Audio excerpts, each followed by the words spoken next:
Hey guys, what is up? It's me, Croft Studios, and today I'm here with the biggest LEGO Bill and Ted MOC, and this one is from Bill and Ted's Bogus Journey. This is the Battle of the Bands, and this is basically the final showdown at the end of the second movie, and it's a really funny scene along with a conclusive scene for the movie, and it has a lot of characters and stuff like that with it, and I think the model overall turned out really good.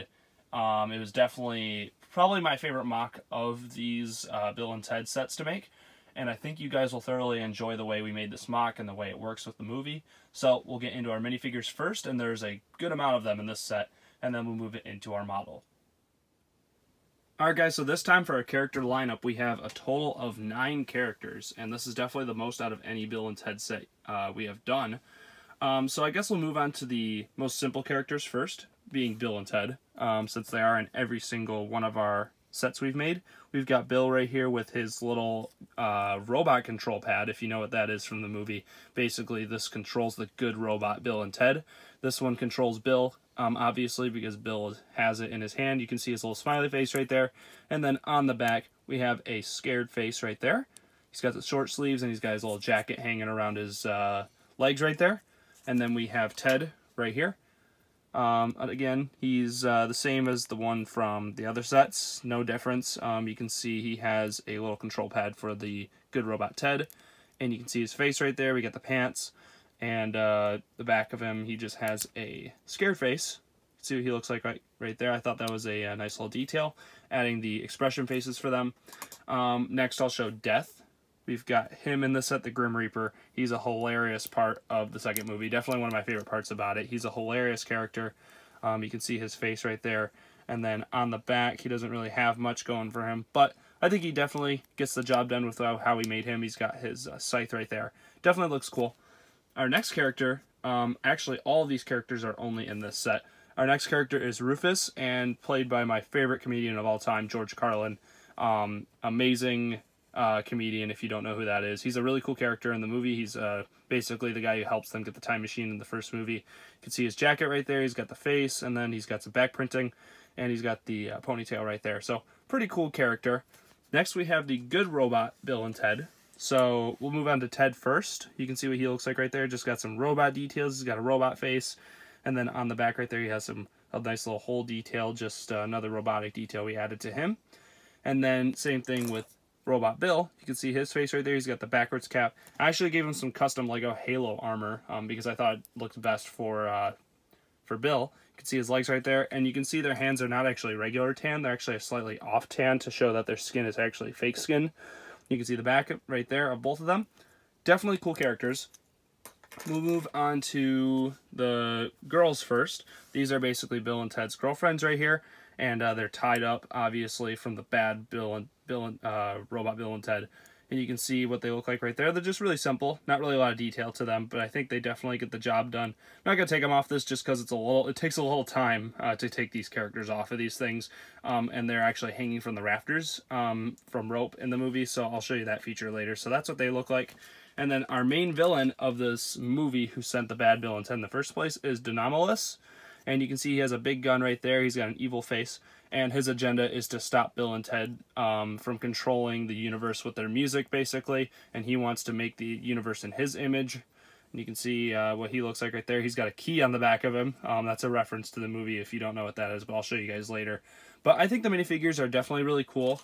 And they would definitely be necessary for this set to work, in my opinion. I wish we would have been able to make a bad Bill and Ted, but we don't really have enough parts to make more than 2 Bill and Teds as it is. Making a robot Bill and Ted and a regular Bill and Ted was already hard enough. So let's move into our actual model. So moving into our model, you can see it right here. We've got some chairs at the bottom. We have a stand going over to the stage. We'll move into the stage in a minute, but you can see the details on it right there. I think it looks really cool overall with the super high up ceiling. And obviously we have a cage hanging right there, which is for a playability feature later. And overall, I think the look of this thing just definitely looks like the movie. And that is what we were going for with this set. So I guess first off, we'll start with the seats, and then we'll move on to the actual set.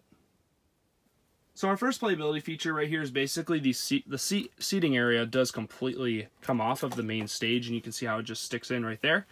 And we have a seating arrangement over here. There's not really a ton of detail to it, but we use train tracks to give the effect of a circular area going around the stage for seating, so you can put a ton of minifigures here if you want to.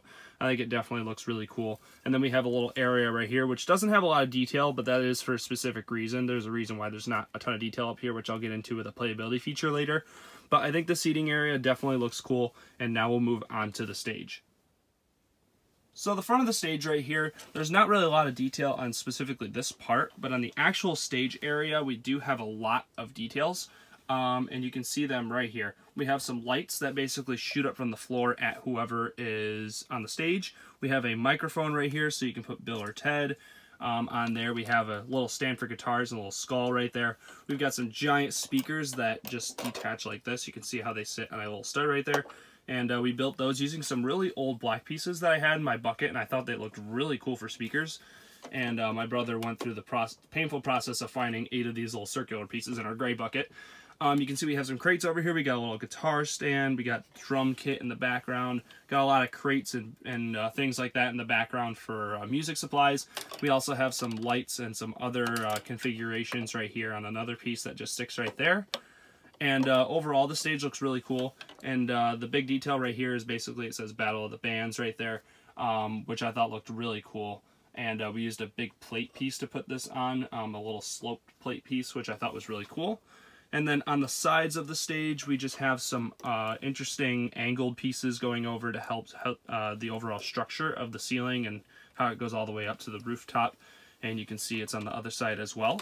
So moving up this actual model, you can see we have the 2 girlfriends of Bill and Ted hanging here from a rope. And there's actually a playability feature if you know what stud shooters are. I typically don't really like stud shooters that much, but in this set we did make use of them by having 5 of them actually in the set have playability. So basically you just press the stud shooter and it can drop them. And we use these little rope pieces to hang on there. And since technically these are considered studs, I think, they actually hang on there pretty well. And they do not fall off. They're just stuck right in there. And we've left them on the shelf for a few days like that before, and they do not move. So I thought using that type of playability feature was actually a pretty cool idea.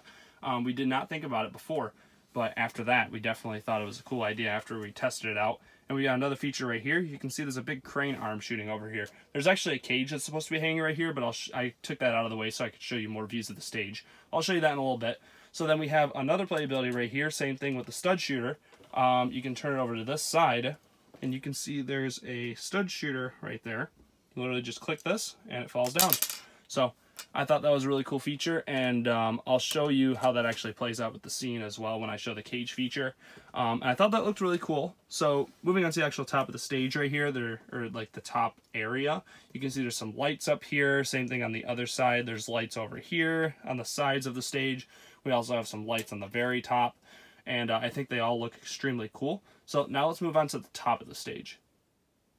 So moving on to the top of the stage, there's not really a ton of detail up here. It's mostly just top area and used to make the overall structure hold together well. You can see we've got some slope pieces over here. We actually do have 2 more of these stud shooters over here, which I'll show you what those do in a second. But you can see what the detail looks like up here. There's not really a ton to it, but I think it looks really cool overall, just with the sloped angles and things like that.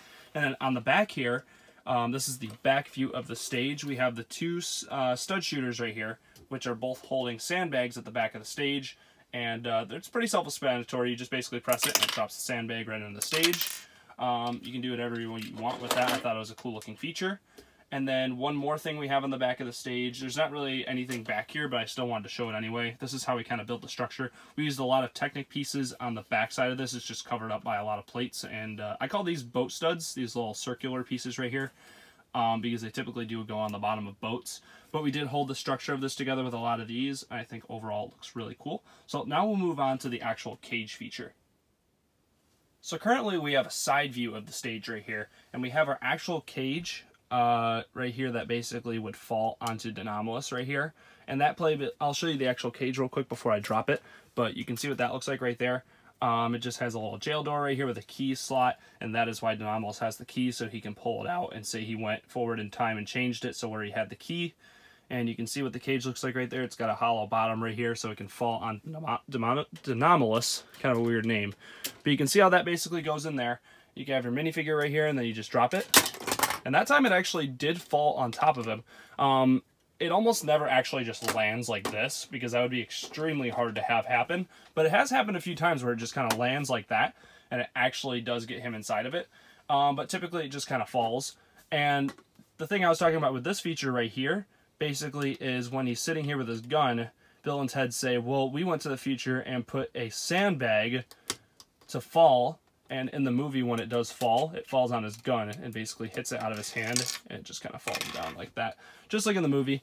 And you can play out a lot of different scenes and stuff like that with all the characters we included. You have Rufus at the end after he unveils his identity.